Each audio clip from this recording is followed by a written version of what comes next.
Hello, children. I am के Vashishtha, your English teacher. देखिए, आपका डायरेक्ट इनडायरेक्ट नरेशन ख़त्म हो गया और आज मैं लिटरेचर की शुरुआत कर रहा हूँ। देखिए, आपके सिलेबस में प्रोज, पोइट्री, शॉर्ट स्टोरी और प्ले, इस तरीके से 4 सेक्शन दिए हुए हैं लिटरेचर में। प्रोज में एसेज हैं, पोइट्री में पोएम्स हैं, शॉर्ट स्टोरीज़ में डिफरेंट राइटर्स की स्टोरीज़ हैं और प्ले में विलियम शेक्सपियर का दी मर्चेंट ऑफ वेनिस। आपका जो पेपर आएगा वो 100 नंबर का पेपर होगा, 50 नंबर का लिटरेचर और 50 नंबर का ग्रामर होगा। ग्रामर वाले पोर्शन में direct indirect narration, synthesis, transformation, syntax, idioms and phrases, one word substitution, antonyms, synonyms, essays और कॉम्प्रिहेंशन। तो ग्रामर में डायरेक्ट इनडायरेक्ट नरेशन आपका ख़त्म हो गया है, सिंथेसिस की शुरुआत होगी और प्रोज में अभी आपकी शुरुआत नहीं हुई है। तो आज मैं आपकी प्रोज की शुरुआत कर रहा हूँ। देखिए, first chapter a girl with a basket, written by William C Douglas. ये जो चैप्टर है गर्ल विद ए बास्केट, हमारे भारतीय महिलाओं को दर्शाता है कि हमारे भारतीय महिलाएं कितनी ईमानदार हैं। भारतीयता को दर्शाता है कि भारत के लोग कितने डेड ऑनेस्ट हैं। देखिए, William C Douglas Supreme Court of America के जज थे और 1950 में भारत घूमने के लिए आए थे। नई दिल्ली से उन्हें रानीखेत जाना था। वो रेलगाड़ी से जा रहे थे। उनका रूट दिल्ली से बरेली तक ट्रेन से था और उसके बाद उन्हें बाई कार जाना था। पैसेंजर गाड़ी से जाना उन्होंने शुरू किया। गाड़ी रास्ते में रुकती थी, तरह तरह के लोगों से उनकी मुलाकात हुई। It was the time when India got freedom इन 1947। ये वो समय था जब 1947 में भारत को स्वतंत्रता मिली थी। 1950 की घटना थी। भारत में गरीबी थी, लेकिन गरीबी के साथ भारत में स्वाभिमान था। भारत के लोगों के अंदर अपनी नागरिकता के प्रति गर्व था। तो ये जो चैप्टर आपका है, शुरुआत में अबाउट द ऑथर, लेखक के बारे में दिया हुआ है। उसके बाद अबाउट द लेसन, पाठ के बारे में दिया हुआ है। यहाँ से आपके पाठ की शुरुआत होगी। देखिए, एक्सप्लेनेशंस भी इसमें से पूछा जाएगा, शॉर्ट क्वेश्चंस पूछे जाएंगे और कुछ टेक्सुअल ग्रामर भी है, जिसमें antonyms, synonyms, one words, blanks आदि हुई हैं। तो मैं आपकी शुरुआत कर रहा हूँ। विलियम सी डगलस ए जज of the Supreme Court of United States of America. William C Douglas, जैसा कि मैंने बताया था कि यूनाइटेड स्टेट्स ऑफ अमेरिका के सुप्रीम कोर्ट के जज थे। विजिटेड इंडिया इन 1950 और 1950 में भारत घूमने के लिए आए थे। During his visit he happen to travel from New Delhi to Ranikhet. अपनी यात्रा के दौरान ही हैपन टू ट्रेवल, उनको यात्रा करनी पड़ी थी, फ्रॉम न्यू दिल्ली, नई दिल्ली से, टू रानीखेत के लिए। देखिए, अपनी यात्रा के दौरान उन्हें नई दिल्ली से रानीखेत के लिए यात्रा करनी पड़ी थी। A hill station in the Himalayas, और रानीखेत हिमालय में एक पहाड़ी सेना का स्टेशन है। He was a realist and supporter of labour. वह एक यथार्थवादी लेखक है एंड सपोर्टर ऑफ लेबर, और परिश्रम का समर्थक है। He also loved self respect and self confidence, और वह आत्मसम्मान और आत्मविश्वास को भी पसंद करता था, प्रेम करता था। He was fascinated and charmed with the natural beauty of India. वह भारत की प्राकृतिक सुंदरता, आकर्षण के प्रति आकर्षित हो गए थे। A girl with a basket is one of his famous essays, और a girl with a basket उनके प्रसिद्ध निबंधों में से एक है। देखिए, ये 1950 की घटना है, आज 2020 है, कि जिस लड़की की इसमें चर्चा की गई है, मैं समझता हूँ अगर ईश्वर का आशीर्वाद रहा हो तो वो जिंदा भी हो सकती है, और ये भी हो सकता है कि आज वो जीवित ना हो। देखिए, जिस लड़की ने अपनी भारतीयता की नज़ीर उस समय लेखक के सामने प्रस्तुत की थी, हो सकता है आज वो जिंदा हो, और जब इस पाठ के बारे में सुनती होगी तो उसे बड़ा गर्व और स्वाभिमान महसूस होता होगा। A girl with a basket has been written by William C Douglas. A girl with a basket means टोकरी वाली लड़की, विलियम सी डगलस के द्वारा लिखा गया है, who came to India after the partition of the country in 1950। वह 1950 में भारत के विभाजन के बाद भारत में घूमने के लिए आया था। At that time India was full of refugees. उस समय भारत शरणार्थियों से भरा हुआ था। Who were driven away by the communal fanaticism of Pakistan, जो पाकिस्तान के धार्मिक मतान्धता के कारण पीड़ित थे, वहाँ से बाहर निकल कर आए थे। He had a unique experience eight one of the railway stations. और लेखक को, विलियम सी डगलस को, रेलवे के एक स्टेशन के ऊपर एक विशेष, एक अद्भुत अनुभव हुआ था। Many refugees children were selling small articles like baskets and fans. तमाम सारे शरणार्थी बच्चे टोकरी और पंखे जैसे छोटे छोटे सामानों को बेच रहे थे। He was impressed with a little girl of 9 years। वह एक 9 वर्ष की छोटी सी लड़की से प्रभावित हो गया था। This action of his valuable experiences, और ये निबंध उसके अमूल्य अनुभवों की स्मृति में से है। देखिए, ये जो ऐसे है, ए गर्ल विद ए बास्केट, यह एक यथार्थवादी निबंध है कि what he faced in India wrote in his words. जो उसने भारत में देखा, जिस चीज़ का सामना किया, और उसी को उसने शब्दों में व्यक्त कर दिया।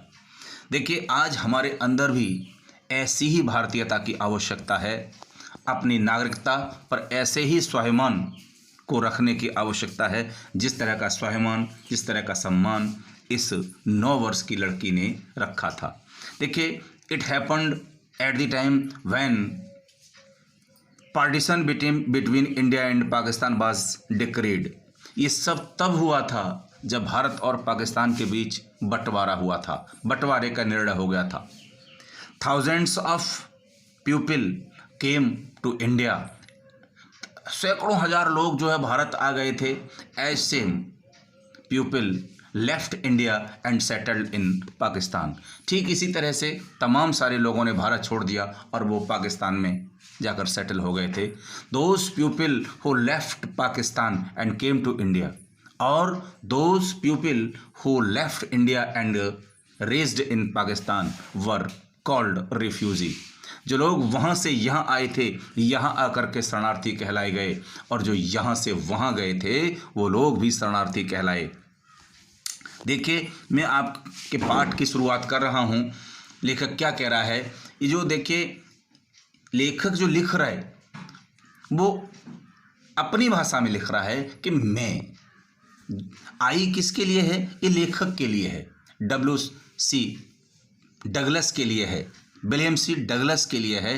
तो I had left new Delhi for the Himalayas. मैंने नई दिल्ली को हिमालय के लिए छोड़ दिया था। Means he started his journey for the Himalayas from New Delhi. उसने अपनी यात्रा को नई दिल्ली से हिमालय के लिए प्रारंभ कर दिया। I was going as far as Bareilly by train and then by car to Ranikhet. I was going माने मैं जा रहा था, एज फार एज माने तक, जहाँ तक, बरेली माने बरेली तक, बाय ट्रेन, रेलगाड़ी से। मैं बरेली तक रेलगाड़ी से जा रहा था, एंड देन, और तब, बाय कार टू रानीखेत, और वहाँ से रानीखेत तक कार से जा रहा था। What was Ranikhet? ये रानीखेत क्या था? An old British army hill station. Ranikhet एक पुराना ब्रिटिश सेना का पहाड़ी स्टेशन था। लोकेटेड, स्थित था, ऑन ए 6000 फुट रिज, माने 6000 फीट ऊंची चोटी, अपोजिट, पीछे, ए 120 माइल स्ट्रेच, माने 120 मील फैला हुआ, ऑफ स्नो कैप्ड हिमालयाज, माने बर्फ से ढका हुआ हिमालय पर्वत। तो रानीखेत 120 मील फैले हुए बर्फ से ढके हुए हिमालय पर्वत के पीछे एक 6000 फीट ऊंची पहाड़ी चोटी के ऊपर स्थित था। दी ट्रेन वाज स्लो, रेलगाड़ी पैसेंजर थी। स्लो मीन्स धीमे धीमे चलने वाली, it means it was passenger train, ये सवारी गाड़ी थी। It stopped at all the way stations, और यह इट स्टॉप्ड माने रुकती थी, एट ऑल माने सभी, द वे माने रास्ते के, स्टेशंस माने स्टेशनों पर। ये रेलगाड़ी रास्ते के सभी स्टेशनों पर रुकती थी। एट एवरी स्टॉप, स्टेशन पर जहां गाड़ी रुकती थी, I swung open the door of my compartment. I माने मैं, स्वंग ओपन माने एकदम खोलता था, द डोर माने दरवाजा, ऑफ माई कंपार्टमेंट माने अपने डिब्बे का। तो जैसे ही रेलगाड़ी रुकती थी, मैं अपने डिब्बे का दरवाजा खोलता था, एंड वॉक द प्लेटफॉर्म, और प्लेटफॉर्म के ऊपर टहलता था। The platforms were packed with people, platforms were packed माने भरे हुए थे, विद पीपल माने लोगों से। प्लेटफॉर्म्स थे Sikhs, Muslims, Hindus, merchants, priest, porters, beggars, hawkers. किनसे भरे हुए थे? प्लेटफॉर्म तमाम तरह के लोगों से, जैसे सिख, मुस्लिम, हिंदू, सैनिक, व्यापारी, पुजारी, कुली, फेरी वाले, बेगर्स, भिखारी, फेरी वाले, तमाम सारे लोगों से भरे हुए थे।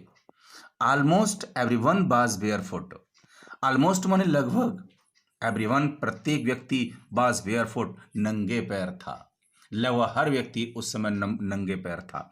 एंड, और, ड्रेस्ड इन पहने हुए थे, लूज ढीले ढाले, वाइट सफेद, गारमेंट्स माने कपड़े, और प्रत्येक व्यक्ति उस समय ढीले ढाले सफेद कपड़े पहने हुए था, मीन्स धोती कुर्ता पहने हुए थे। लेखक क्या कह रहा है कि उस समय भारत के अंदर बहुत बड़ी गरीबी थी। तमाम सारे लोग जो उसने स्टेशनों पर देखे थे, लगभग हर व्यक्ति, प्रत्येक व्यक्ति नंगे पैर था और ढीले ढाले सफेद कपड़े, धोती कुर्ता पहने हुए थे। I would ask at least 3 people, I would ask, मैंने पूछा, बात की, एट लीस्ट कम से कम, 3 पीपल मैंने 3 लोगों से, बिफोर इससे पहले, आई कुड गेट 1, मुझे एक व्यक्ति मिल सका। देखिए, इससे पहले कि मैं बात करूं, मैंने कम से कम 3 लोगों से बात की, तब मुझे कहीं जाकर एक ऐसा व्यक्ति मिल सका हु स्पोक इंग्लिश, जो अंग्रेजी बोल लेता था। देखिए, because you know William C Douglas spoke English, he didn't know Indian language that was spoken in India, Hindi language. देखिए, विलियम सी डगलस भारत में बोली जाने वाली भाषा हिंदी उसको जानता नहीं था, तो उसने लोगों से बात करने के लिए, लोगों से पूछने के लिए, अपने विचारों को लोगों के साथ शेयर करने के लिए उसने लोगों से कोशिश की, जानने की कोशिश की कि इसमें से कोई अंग्रेजी बोल लेता हो, तो कोशिश की। क्या कह रहा है? I would ask at least 3 people before I could find 1, कि इससे पहले कि मुझे कोई व्यक्ति मिल सके, मैंने 3 लोगों से बात की, जिसमें से एक ऐसा मिला हु स्पोक इंग्लिश, जो अंग्रेजी बोल लेता था। We would talk world affairs, we would talk world affairs, हमने वी वुड टॉक बात की, वर्ल्ड अफेयर्स सांसारिक कार्यों पर, एंड एवरी मेजर टॉपिक, प्रत्येक प्रमुख विषय पर, तो हमने उस व्यक्ति से सांसारिक कार्यों पर, सांसारिक घटनाओं पर, प्रत्येक मुख्य विषय पर, द न्यूज़, समाचार ऑफ द डे, उस दिन का प्रोड्यूस्ड, जो घटित हुआ था, अखबार में जो सूचनाएं उस दिन की प्रकाशित हुई थी, जो सूचनाएं उस दिन आई थी, उनके बारे में बात की। In this way I was trying to get a feel of the pulse of the nation. और इस तरीके से, इन दिस वे माने इस तरीके से, आई वॉज ट्राइंग, मैं कोशिश कर रहा था, टू गेट, प्राप्त करने की, ए फील ऑफ द पल्स माने नाड़ी, नब्ज महसूस करने की, ऑफ द नेशन माने राष्ट्र की, वह भारत जैसे राष्ट्र की नब्ज टटोलने की कोशिश कर रहा था, लोगों के विचारों से अवगत होने की कोशिश कर रहा था। चेकिंग ओपिनियन, चेकिंग माने चेक कर रहा था, जानने की कोशिश कर रहा था। ओपिनियन विचार, अगेंस्ट विरुद्ध, official attitudes and reports, official माने आधिकारिक, एटीट्यूड्स माने दृष्टिकोण, एंड रिपोर्ट्स माने सूचनाएं। लेखक क्या कह रहा है कि इस तरीके से मैं आधिकारिक दृष्टिकोण और सूचनाओं के विरुद्ध लोगों की ओपिनियन जानने की कोशिश कर रहा था। देखिए ओपिनियन क्या, it was the time when India got freedom, ये वो समय था जब भारत ने स्वतंत्रता प्राप्त की थी। बड़े संघर्ष के साथ, बड़े संघर्ष के बाद, बड़ी लड़ाई लड़ने के बाद हमें स्वतंत्रता मिली थी, अंग्रेजों से हमने स्वतंत्रता प्राप्त की। तो लेखक ये जानने की कोशिश कर रहा था कि भारत के लोगों में वास्तव में क्या अपनी स्वतंत्रता के प्रति जज्बा था, सम्मान था, ये स्वतंत्रता अंग्रेजों ने कैसे इनको दे दी, तो यह जानने की कोशिश कर रहा था। The route lay through one of the richest India's agriculture areas, the route माने मार्ग, ले थ्रू बिछा हुआ था, गुजर रहा था, वन ऑफ द रिचेस्ट माने धनी, ऑफ इंडियाज माने भारत के, एग्रीकल्चरल माने कृषि, एरियाज माने क्षेत्र।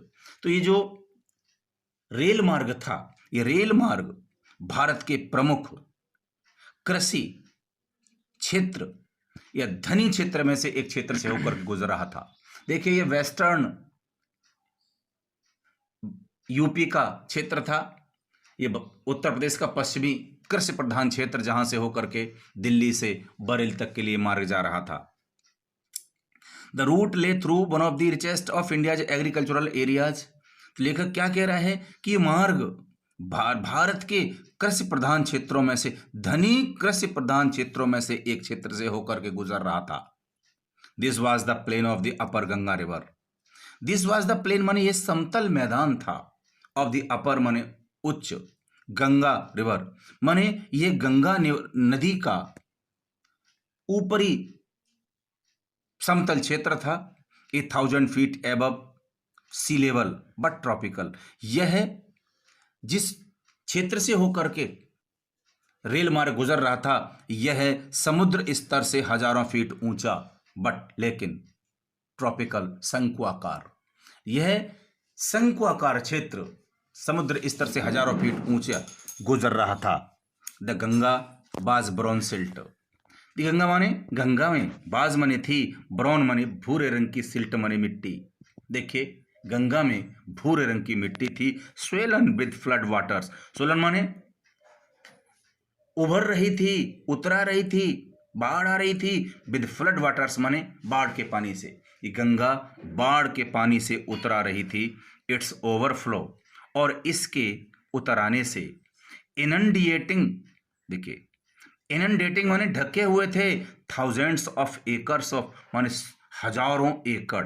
जरा देखें, दी गंगा बाज ब्राउन सिल्ट, गंगा में भूरे रंग की बालू उतरा रही थी। Solan bill flood waters, Ganga में चारों तरफ बाढ़ का पानी था। इट्स ओवरफ्लो, और इसके उतर आने से, इनंडेटिंग ढका हुआ था, thousands of acres of, Ganga के उतर आने से हजारों एकड़ धान का खेत भरा हुआ था। देखिए I think it was the month of अगस्त और सितंबर, मुझे ऐसा लगता है कि महीना अगस्त या सितंबर का होगा, क्योंकि गंगा में उसमें बाढ़ आ रही थी, बरसात के मौसम के बाद का दृश्य था। तो वही बता रहा है कि पश्चिमी गंगा नदी का क्षेत्र कृषि प्रधान क्षेत्रों में से एक क्षेत्र, और उस समय गंगा में बाढ़ आ रही थी। तमाम मटमैला पानी बह रहा था और बाढ़ का पानी जो किनारों से उतर आ रहा था, तो किनारों के उतर आने से सैकड़ों मीन्स हजारों हुए थे। To the north were jungles, to the north माने उत्तर दिशा में, बर माने थे, जंगल्स माने जंगल। Great expanses of grass, great माने बड़ी बड़ी, विस्तृत घास। देखिए तो ये क्या है, लेखक ने उस समय देखा था तो उन चीजों को बता रहा है कि to the north were jungles, उत्तर दिशा में जंगल थे। ग्रेट एक्सपांसिस ऑफ ग्रास, बड़ी बड़ी विस्तृत घास। हायर, ऊंची ऊंची, देन ए मैन्स हेड, मनुष्य के सिर से ऊंची। एंड, और अनब्रोकन, सीधे खड़े हुए, एक्सेप्ट, सिवाय, फॉर एन अकेजनल क्लम्प माने यदा कदा समूह, ऑफ ट्रीज, पेड़ों के। देखिए बड़ी बड़ी घास जंगलों में थी, मनुष्य के सिर से ऊंची ऊंची घास, अनब्रोकन, सीधे खड़े हुए, except for an occasional clump of trees माने पेड़ों के झुंड, समूह। इधर उधर पटरी के, रेलवे लाइन के इधर उधर किनारे पर खड़े खड़े हुए ऊंचे ऊंचे पेड़। The home of tigers means ये जंगल चीतों का घर था, एलिफेंट्स हाथियों का घर, पैथन्स अजगर, एंड कोबराज और नागों का घर था।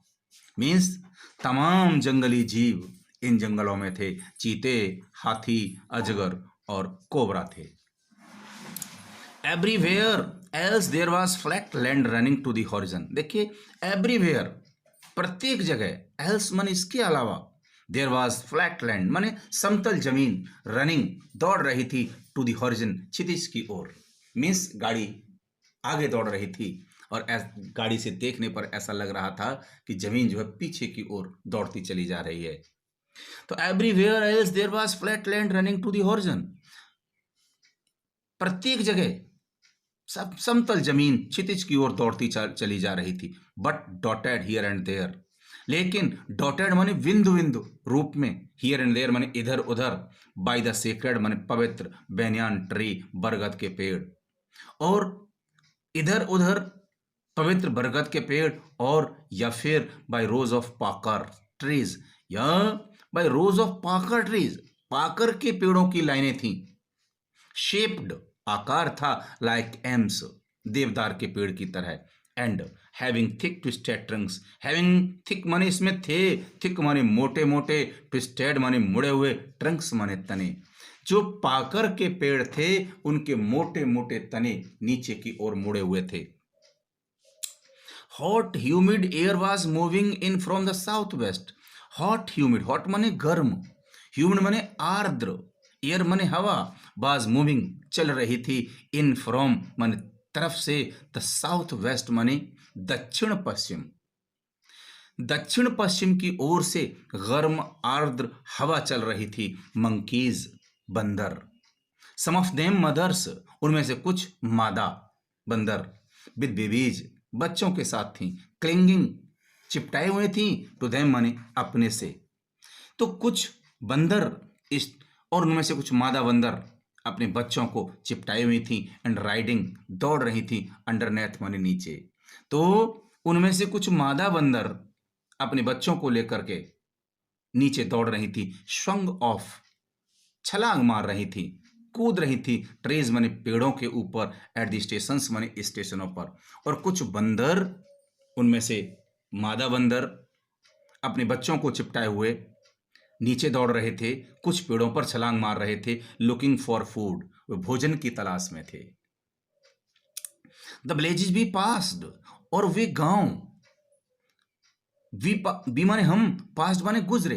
देखिए, और वे गांव जिनसे होकर के हमारी ट्रेन गुजर रही थी, तो जो गांव हमने उस समय देखे थे, हेड वॉल्स, उनकी दीवारें थी, मेड ऑफ मड, मिट्टी की बनी हुई। तो जो मकान, जो घर रेलगाड़ी से लेखक ने देखे थे, उनकी दीवारें कच्ची थी, मीन्स कच्चे मकान बने हुए थे, mixed with water and cow dung. और उन घरों के ऊपर मिक्स्ड माने मिला करके, वाटर माने पानी, एंड काउडंग माने गोबर, गोबर पानी मिला करके और उन घरों के ऊपर लिपाई हो रही थी, कच्चे मिट्टी के मकान थे और उनके ऊपर लिपाई हो रही थी। Their peaked roofs were thatched, their माने उनकी, उन घरों की, पीक्ड रूफ्स माने उनकी जो ऊपर जो छत थी, वर थेस्ड उस छत पर छप्पर पड़े हुए थे। और छप्पर क्या होता है? अब चूंकि लेखक ने भारत की स्थिति का वर्णन किया है तो लेखक क्या कह रहा है? देयर पीक्ड रूफ्स वर थेस्ड, और उन घरों के ऊपर उनकी छत थी, छत छप्पर उस पर पड़े हुए थे, bundles of grass tied to bamboo poles. Bundles माने गट्ठर, ऑफ ग्रास माने घास के गट्ठर, टाइड माने बांध दिए, टू बम्बू माने बांस के, पोल्स माने लट्ठों पर। छप्पर कैसे बने हुए थे कि घास के बंडल्स को, घास के गट्ठरों को बांस के पोल पर बांध दिया था। स्ट्रेस्ड माने फैला करके, अक्रॉस माने इधर उधर, रेफ्टर्स माने बल्ली। देखिए सामने से बल्ली लगाई, बांस फैलाए, उसके ऊपर घास बांधी। That day the pumpkin vines, और उस समय, दैट डे माने उन दिनों, द पंपकिन माने कद्दू की, वाइन्स माने बेलें, दैट ग्रीव माने जो कि, ग्रीव माने उगी हुई थी, ओवर देम माने उन, और उन दिनों उन छप्परों के ऊपर कद्दू की बेलें उगी हुई थी। बर इन ब्लूम, बर माने थी, इन ब्लूम माने फूल रही थी, कद्दू की बेलों। हाँ, that day the pumpkin vines that grew over them, उन दिनों कद्दू की बेलें उनके ऊपर उगी हुई थी। बर इन ब्लूम, कद्दू की बेलें फूल रही थी। Trailing streaks of yellow over drabbles, trailing streaks माने, ट्रेलिंग माने घसीटती हुई, स्ट्रीक्स आगे की ओर बढ़ रही थी, ऑफ येलो माने पीले रंग की, ओवर ऊपर, ड्रैब वॉल्स माने उन नीरस दीवारों के ऊपर। पीले रंग की कच्ची मिट्टी की जो नीरस दीवारें थी, उन नीरस दीवारों के ऊपर कद्दू की बेलें उगी हुई थी, कद्दू की बेलें पनप रही थी। At one station my routine of talking with the people was interrupted. देखिए रेलगाड़ी चली जा रही थी। At one station what happened, the train stopped, क्या हुआ? रेलगाड़ी रुक गई। तो एट वन स्टेशन, एक स्टेशन पर, माई रूटीन ऑफ टॉकिंग, मेरा बात करने का क्रम, विद द पीपल, लोगों के साथ, बाज था, इंटरप्टेड रुक गया। लेखक क्या कह रहा है कि एक स्टेशन पर लोगों के साथ जो मेरे बात करने का क्रम चल रहा था वो रुक गया। As soon as I alighted, as soon as माने जो ही, आई माने मैं, अलाइटेड माने उतरा, जो ही मैं उतरा। A group of young children gathered around me, a group माने एक समूह, ऑफ यंग चिल्ड्रन माने छोटे बच्चों के समूह ने, छोटे बच्चों के समूह ने, गैदर्ड घेर लिया, इकट्ठा हो गया, अराउंड मी माने मेरे आसपास। देखिए एज सुन एज आई अलाइटेड, जो ही मैं उतरा, a group of young children gathered around me, एक छोटे बच्चों का समूह मेरे चारों ओर एकत्रित हो गया। दे वर सेलिंग बास्केट्स, वे टोकरियां बेच रहे थे। हैंड बोवन, हाथ से बनी हुई। रीड बास्केट्स, रीड माने सरकंडे की, बास्केट्स माने टोकरियां, with simple designs and patterns, simple माने साधारण, डिजाइन्स माने प्रारूप, पैटर्न्स तरीका। तो साधारण तरीके की, साधारण पैटर्न की वो हाथ के बनी हुई सरकंडे की टोकरियां बेच रहे थे। They held the baskets high, they माने उन्होंने, हेल्ड माने पकड़ी हुई थी, दी बास्केट्स माने टोकरियों को, हाई माने ऊपर, उन्होंने ऊपर की ओर टोकरियों को उठा लिया था। शाउटिंग वर्ड्स, शब्द चिल्ला रहे थे। आई डिड नॉट नो, मैं नहीं जानता था, बट लेकिन, कन्वेइंग व्यक्त कर रहे थे, अनमिस्टेकेबली माने अच्छी, देयर डिजायर अपनी इच्छा को। लेखक क्या कह रहा है कि मैं उनकी बात नहीं समझ पाया, मैं जानता नहीं था क्या बोल रहे हैं, बट कन्वेइंग अनमिस्टेकेबली देयर डिजायर, लेकिन मैं उनकी व्यक्त करने वाली इच्छा को समझ गया कि वे उन टोकरियों को बेचना चाहते हैं। लेखक क्या कह रहा है, देखिए जैसे ही वो रेलगाड़ी से उतरा तो एक बच्चों के समूह ने उसे चारों ओर से घेर लिया, और घेर लिया, वे बच्चे जो है टोकरियां बेच रहे थे, हाथ से बनी हुई टोकरियां, सरकंडे की टोकरियां, साधारण सा रूप, साधारण सा डिजाइन। उन्होंने टोकरियों को हाथ में पकड़कर ऊपर उठा लिया था और कुछ बोल रहे थे, कुछ चिल्ला रहे थे, लेकिन लेखक इस बात को नहीं जानता था। बट कन्वेइंग अनमिस्टेकेबली देयर डिजायर, लेकिन उनकी जो व्यक्त करने की इच्छा थी कि ये बच्चे क्या व्यक्त कर रहे हैं, वो समझ गया कि ये भाषा नहीं समझ पाया, हिंदी नहीं समझ पाया जो हिंदी बोल रहे थे, लेकिन वो ये समझ गया कि बच्चे अपनी टोकरियों को बेचना चाहते हैं। देखिए, यहीं तक मैं आज पढ़ा रहा हूँ, आगे कल पढ़ाऊँगा, क्योंकि यहाँ से ये पता आपको लग गया कि कहानी किस तरीके से भारत की परिस्थितियों से होकर गुजर रही है, भारत के जलवायु से, भारत की भारतीयता से, भारतीय गाँव से, भारतीय घरों से, भारतीय वातावरण से, किस तरीके से कहानी भारत में होकर गुजर रही है। इसके आगे मैं आपको कल पढ़ाऊँगा। आप पीछे की पूरी बात जो मैंने आज पढ़ाई है, इसको पढ़ लें, इसको रिवीजन कर लें, और अगर कोई चीज़ आपको समझ में नहीं आती है तो मुझे कमेंट के द्वारा ज़रूर बताएं, ताकि मैं आपकी समस्या का समाधान कर सकूं। दूसरी चीज़, इसके पीछे जो मीनिंग दिए हुए हैं, ग्लॉसरी दी हुई है, उस ग्लॉसरी को ज़रूर, ये मीनिंग्स दिए हुए हैं, इनको अपनी कॉपी पर नोट कर लें और इनको याद कर लें। जितना आपको मीनिंग्स याद होंगे, वोकेबुलरी आपकी जितनी स्ट्रांग होगी, उतना ही जल्दी आपको पाठ समझ में आ जाएगा। तो जितना आप अपने को स्ट्रांग करना चाहते हैं, ये आपके ऊपर है, क्योंकि मेहनत आपको करनी है। जितने ज़्यादा मीनिंग याद होंगे, उतनी ही जल्दी आप अंग्रेजी का अर्थ निकालना सीख जाएंगे, अंग्रेजी को पढ़ना सीख जाएंगे। तो सबसे पहली चीज़, आप मीनिंग्स को लिख लें और उसको बाद इस पाठ का रिवीजन करें। Thank you.